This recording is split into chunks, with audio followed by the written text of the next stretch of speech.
Hello everyone, welcome back to my YouTube channel Salma study point पर। दोस्तों, जैसा कि आप लोग जानते हैं कि हमने क्लास 10 के मैथ का सिलेबस स्टार्ट किया था, जिसमें हमने फर्स्ट चैप्टर के सारे इंपॉर्टेंट कॉन्सेप्ट और उसके सारी फार्मूला को हमने इसके पिछले वीडियो में बता दिए हैं। तो आज के इस क्लास में हम प्रश्नवाली 1.1 को स्टार्ट करेंगे। यदि आप लोग इसके पिछले वीडियो नहीं देखे हैं तो प्लीज़ जाकर पहले उसे देख लें, उसके बाद ही ये वीडियो देखें। हम प्रश्नवाली 1.1 स्टार्ट करने जा रहे हैं। प्रश्नवाली 1.1 में टोटल 5 क्वेश्चन हैं।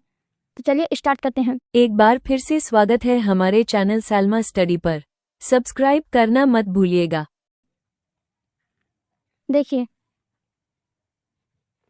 प्रश्नवाली 1.1 का पहला क्वेश्चन क्या है? निम्नलिखित संख्याओं का एचसीएफ ज्ञात करने के लिए यूक्लिड विभाजन एल्गोरिथम का प्रयोग कीजिए। इसमें टोटल 3 क्वेश्चन हैं। चलिए हम सॉल्व करते हैं। इसमें यूक्लिड विभाजन एल्गोरिथम का प्रयोग करना है। इससे पहले हम आपको एक कॉन्सेप्ट समझाते हैं। जैसे देखिए, यूक्लिड विभाजन समझने के लिए इसको समझना बहुत ज़रूरी है। देखिए, जब हम किसी से भाग लगाते हैं तो जो इधर वाला होता है, बस आप यूँ समझ लें कि जो इधर वाला होता है उसको भाजक कहते हैं, और जो बीच वाला जिसमें हम लोग भाग लगाते हैं उसे भाज्य कहते हैं। और जो इधर जो आता है ऐसा करके इसको भागफल, और लास्ट में सॉल्व करने के बाद जो संख्या बचती है उसको शेषफल कहते हैं। भाजक को बी से डिनोट करते हैं और भाज्य को ए से, भागफल को क्यू से तथा शेषफल को आर से सूचित करते हैं। इसी का एक फॉर्मूला है, भाज्य बराबर होता है भाजक गुने भागफल प्लस में शेषफल। मतलब जो हमारा भाज्य है वो भाजक गुने भागफल प्लस शेषफल के बराबर है। देखिए, भाज्य को तो ए से सूचित करते हैं, इसकी जगह ए है।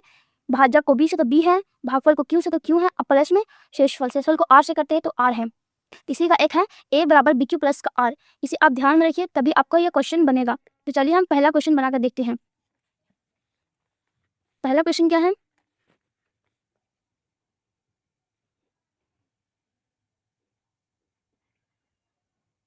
एक 135 और 225 हल करते हैं। हल करने से पहले हम ये देखेंगे इसमें बड़ा कौन है। चूंकि 135 छोटा है 225 से, जो ऐसा सिंबल होता है जिसके तरफ मुंह खुला हुआ रहता है वो बड़ा होता है, और जिसके तरफ मुंह बंद रहता है वो छोटा है। मतलब 225 से छोटा 135। और आप जानते हैं कि भाज्य हमेशा भाजक से बड़ा होता है। अब भाज्य को किससे डिनोट करते हैं? भाज्य को ए से, इसलिए हम ए को बड़ा संख्या मानेंगे। इसलिए ए बराबर 225 और बी मतलब भाजक, यहाँ भाजक हो जाएगा 135। ए और बी हमको पता चल गया। अब हम यूक्लिड विभाजन एल्गोरिथम से चलेंगे। यूक्लिड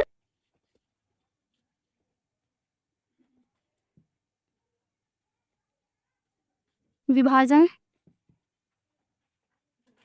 एल्गोरिथम से क्या होता है?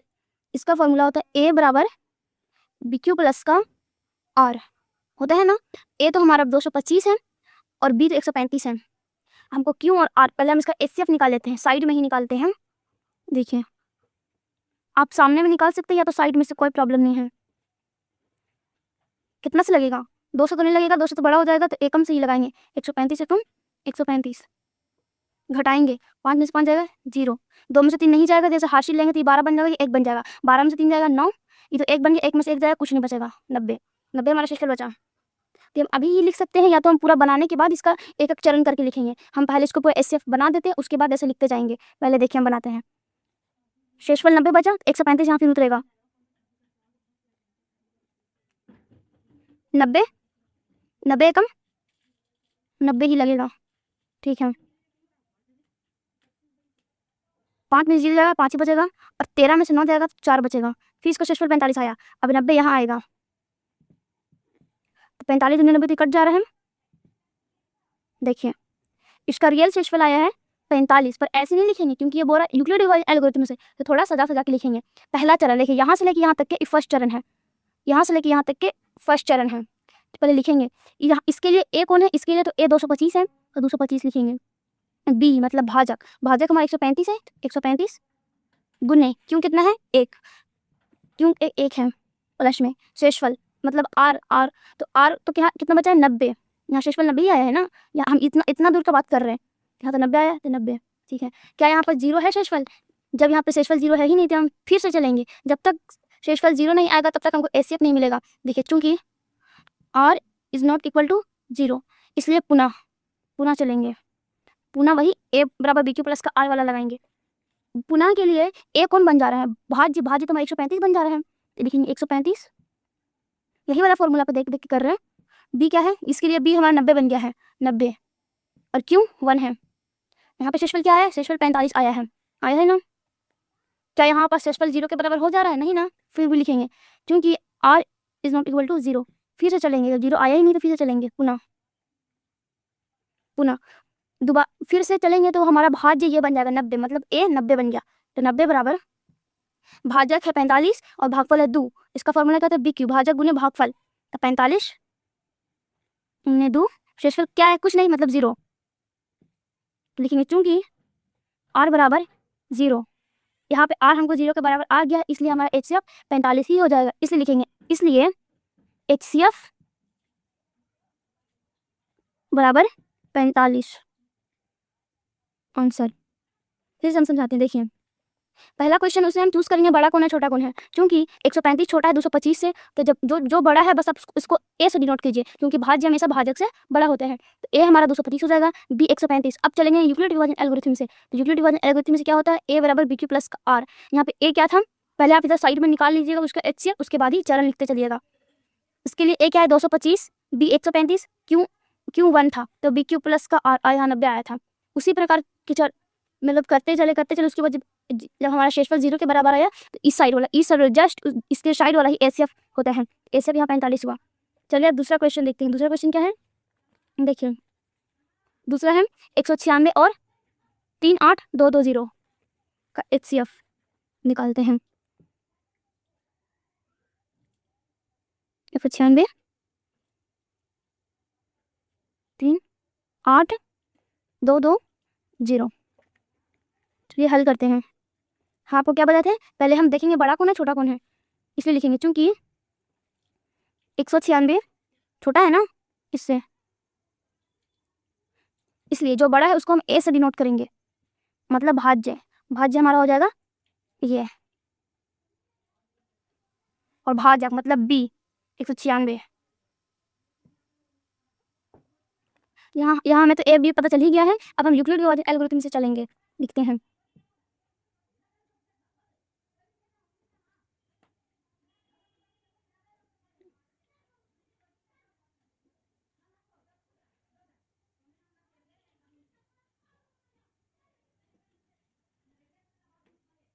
क्या होता है, a बराबर bq प्लस का r होता है ना। पहले हम इधर साइड में इसका HCF निकाल लेते हैं, भाजक 196 है और भाज्य है 38,220। चलिए हम ये 3 डिजिट लेकर चल रहे हैं क्योंकि भाजक 3 डिजिट का है। 196 दूनी तो नहीं लगाएंगे क्योंकि इसे बेसी आ जाएगा, इसे 196 एकम से ही लगेगा। 196 माइनस करते हैं, 2 में से 6 तो नहीं जा पाएगा, तो हम इधर से हासिल लेंगे, तो ये क्या बन जाएगा, ये 7 बन जाएगा, ये 12, 12 में से 6 जाएगा, 6 बचेगा, ये बन गया है 7, 7 में से 9 तो नहीं जा पाएगा, इधर से हम हासिल लेंगे, तो ये बन जाएगा 17, 17 में से 9 जाएगा, 17 में से 9 जाएगा तो बचेगा 8, और ये बन गया है 2 क्योंकि हासिल उधर उसको दिए थे, तो 2 में से 1 जाएगा तो 1। देखिए अब यहाँ से 1 डिजिट उतरेगा। अब देखिए 196 कितना लगाए, 196 नवा लगाएंगे,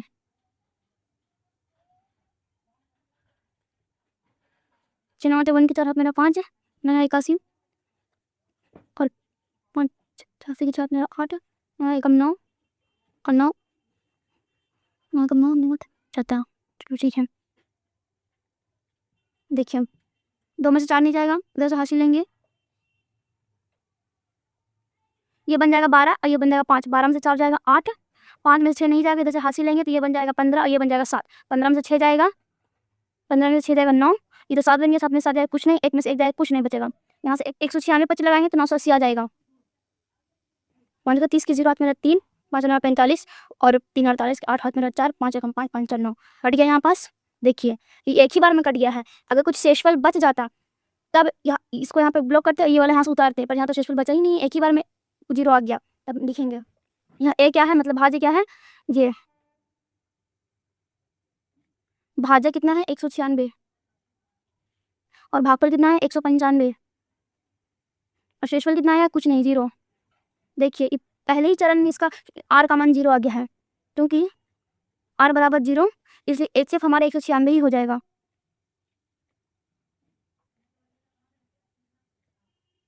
आंसर। और इसी प्रकार इसमें तीसरा क्वेश्चन है 867 और 255, इसे भी यूक्लिड डिवीजन एल्गोरिथम से बनाना है।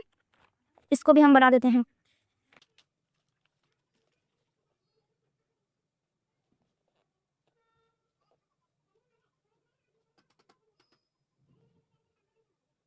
हाँ, आपको सबसे पहले क्या बताए थे, सबसे पहले ये चूज करना है बड़ा कौन है छोटा कौन है।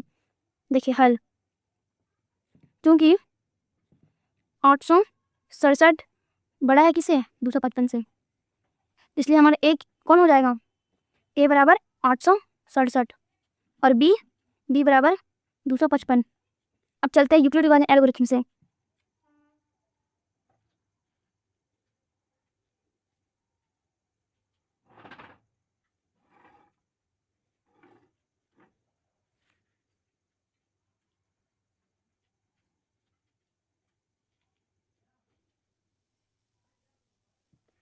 क्या होता है, a बराबर b क्यू प्लस का r। हम पहले साइड में इसका निकाल लेते हैं इससे, अब उसके बाद हम लिखते चलेंगे। 255 भाजक ये है ना 867, कितना बार में लगाएं, ये लगेगा 3 बार में। 5 3 15 5 हाथ मेरा 1, 5 15 16 5 हाथ मेरा 1 और 3 2 6 1 7 आया। अब देखते हैं 7 में से 5 आएगा 2, 6 में से 6 जाएगा 0, 8 में से 7 जाएगा 1। ठीक है, यहाँ शेष पर जितना आया है, अब यहाँ से उतरे ये आएगा इधर। अब कितना बार में लगाएं, ये लगेगा 2 बार में, तो 2 4 0 2 एकम 2। ठीक है, माइनस करते हैं। 5 में से 4 जाएगा 1 बचेगा, 5 में से 0 जाएगा 5 ही बचेगा, 2 में से 2 जाएगा कुछ नहीं बचेगा। देखिए अब 102 इधर आएगा, ऐसे ही होते चले जाएगा, ये 2 बार में कट ही जाएगा। 51 दूने 102। देखिए अब लिखेंगे यहाँ से लेके यहाँ तक का, यहाँ ये शेषफल आया ना, यहाँ तक ये फर्स्ट चरण है, और फिर यहाँ से लेकर यहाँ तक का सेकेंड है, फिर यहाँ से लेकर यहाँ तक का ये थर्ड चरण है। देखिए इसके लिए a कौन है, मतलब भाज्य कौन है, 867 है ना, तो 867। b भाजक 255 है, भागफल तो 3 है, शेषफल कितना है 102 है ना। क्या यहाँ शेषफल 0 के बराबर है, नहीं ना, तो लिखेंगे चूंकि r is not equal to 0, इसलिए हम पुनः चलेंगे। पुनः के लिए हमारा भाज्य क्या बन जा रहा है, भाज्य तो 255 हो जाए। देखिए सेकंड चरण है, सेकंड चरण में भाज्य 255 मतलब a 255 हो गया है। लिखेंगे 255 बराबर बी क्यू होता है, बी क्यू मतलब भाजक गुने भागफल, भाजक तो 102 हो गया है और भागफल 2, शेषफल 51 है। क्या यहाँ पर r 0 के बराबर है, नहीं ना, क्योंकि r is not equal to 0, इसलिए हम फिर से चलेंगे पुनः आ गए थर्ड चरण में। थर्ड चरण के लिए हमारा a मतलब भाज्य क्या है 102, तो 102 बराबर भाजक गुने भागफल मतलब b, तो b तो 51 है, अब भागफल 2 है, तो 51 गुने 2 और प्लस का शेषफल होता है। शेषफल तो यहाँ कुछ नहीं बचा है, 0 है, तो लिखेंगे चूंकि r हमारा 0 का बराबर आ गया है, इसलिए लिखेंगे शेषफल नहीं, इसलिए HCF लिखेंगे, इसलिए HCF बराबर क्या हो जाएगा, इधर वाला होता है HCF 51। ये हो गया इसका आंसर। आज की क्लास में हमने फर्स्ट क्वेश्चन के तीनों क्वेश्चन को हमने बना दिया है। अगले क्लास में हम इसके आगे के क्वेश्चन को बनाएंगे। और मैं आप लोगों को एक इम्पॉर्टेंट बात बता देना चाहती हूँ कि अभी हमारे चैनल पर केवल मैथ्स की क्लासें हो रही हैं। यदि आप लोगों का डिमांड रहा तो इस चैनल पर सभी सब्जेक्ट की तैयारी हो सकती है। ठीक है दोस्तों, आई होप आपको ये मेरा वीडियो समझ में आया होगा। मैं समझाने में मैं आपको अच्छे तरह से ये समझा पाई होंगी, मैं ऐसा उम्मीद करती हूँ। यदि आप लोगों को अच्छा लगा है तो आप मेरे वीडियो को लाइक करके चैनल को सब्सक्राइब कर लीजिए, ताकि आपके एक लाइक से हमें मोटिवेशन मिलेगा और मैं इसे अगले वीडियो में अच्छा करने का प्रयास करूँगी।